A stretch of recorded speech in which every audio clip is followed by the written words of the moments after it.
The my today topic will be based on how we should approach the problem by not looking at which is our favorite party, because in India it's a trend when people love some political party, or they are a fan of political party, or they vote for a political party, then they become the so much supporter of that party, even if there are the loophole and they are not working for the development, then they will also vote for that political party.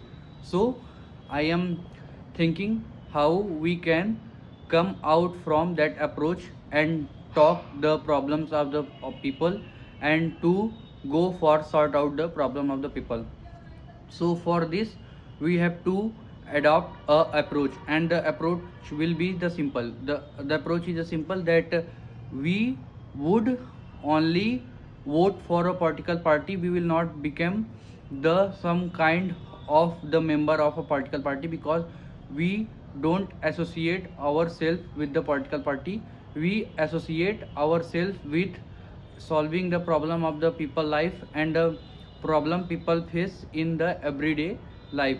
So for me, what I would do, I would do read the problem of my locality, problem of the state level, problem of the central level, and I will make the categories of the problem: the center government problem, the state government problem, and the problem at my district level, at my ward level, at my village level. So for the central level of the problem, I will approach the authorities which are which have to look about the central problem, and I will approach the authority of the state level for the state level problem, and I will approach the municipality member for the problem of my district, and the problem of the my village and wards.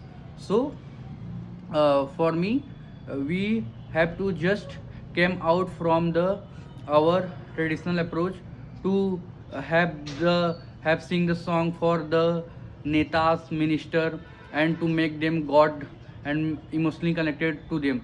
I think we have to not connect with the any particular any particular political member permanently. We can like someone and we can vote someone, but if we are not asking the question, and if we are not demanding the development, then we are not doing justice from ourselves. So for me, I would be the conscious personality, and I would always approach the political authority if I find there is a problem. As you can see, there are the problem. You will say that the people have died from drinking died by drinking the contaminated water, and many people are dying from the air pollution. Some people die from the rights between the religious group, rights between the caste group, and there are the accidents that are going on the road if there is not a good road. So this problem is not the problem which is only one state in India or in one district in India. We can find that the problem of the road, problem of the air pollution, problem of the water is there in the many states of the and many part of the India. So if we want to solve that problems, we have to reach the political administration and administration who are responsible for this. So we have to just come up with the approach of questioning, then we will find that we are doing justice with the humanity. So we have to be the loyal enough to the work of development and humanity, not to the political party. So by this, I think we can get out from the political party so-called bhakti, because many of the people are the bhakt of the political party, and if we are not the bhakt of the political party, we are a bhakt of development and the getting the good type of the facility, then we will start the questioning, and we will get the development, we will get the sufficient thing and good thing to live. So this will be, I think, the right approach, and we will stop the bhakti of the political party. So this is what I think.